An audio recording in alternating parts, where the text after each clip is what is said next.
Have you ever had a great meal and was like, wow, this food is finger licking good? Well, guess who created that slogan?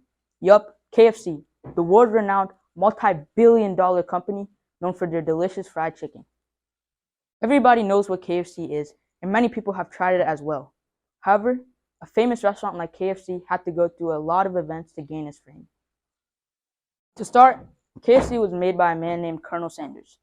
His real name was Harlan David Sanders, and he was born on 1890 and died in 1980. Harlan Sanders was a very skilled businessman and entrepreneur and was the wife of Josephine King.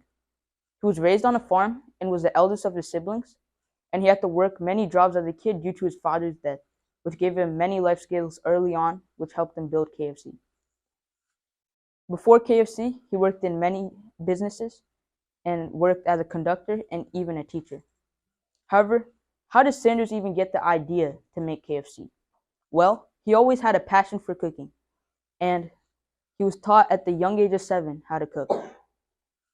In 1934, he started to sell his fried chicken for some extra money, and after his friends and family told him that his food was really good, he took a restaurant management class, which he realized that his idea for KFC would be successful.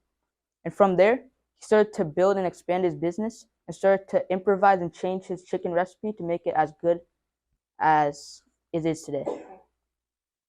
And so, after finalizing his chicken recipe in 1940, he finally opened up his first KFC restaurant in 1952. However, unlike many businesses, KFC got its popularity really quick. Harlan stated that in the less than a year, his sale tripled. By 1956, he had over 8 franchises, and in 1960, he had over 200 restaurants, which tripled in the next 2 years. However, in 1963, Harlan Sanders proposed the idea to sell his company. Though he knew that his company would become very successful, he thought that he wouldn't be able to handle the restaurant's rapid growth at his old age.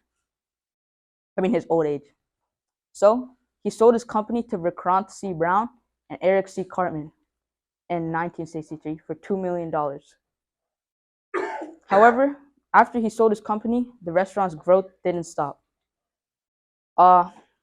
And in 1982, the company was bought for $840 million by PepsiCo, another famous fast food company known for buying a lot of fast food restaurants, such as Taco Bell and Pizza Hut. And so, from there, KFC kept growing and growing to what it is today. Now, KFC is one of the world's famous restaurants and is popular in the fast food industry. It has over 23,000 locations globally and was so famous that it even became a tradition in Japan, a Christmas tradition in Japan. However, like any popular business would have, KFC had its rivals. Many of these rivals were mostly fast food chains, and KFC's biggest rival was McDonald's, another very popular restaurant that everyone knows. Though KFC had its glory in the beginning, McDonald's soon took the world by storm and served over 4 times the amount that KFC served. However, KFC was still able to beat their competition. They did this by first adding a variety of food to their menu. McDonald's was known for having a variety of food in their menus, which drew a lot of customers. So instead of just selling fried chicken, they added things like burgers, pies to help combat this. Another thing they did was lower their prices. McDonald's had extremely low prices, which is why a lot of customers came to them. So KFC dropped their prices by 50%.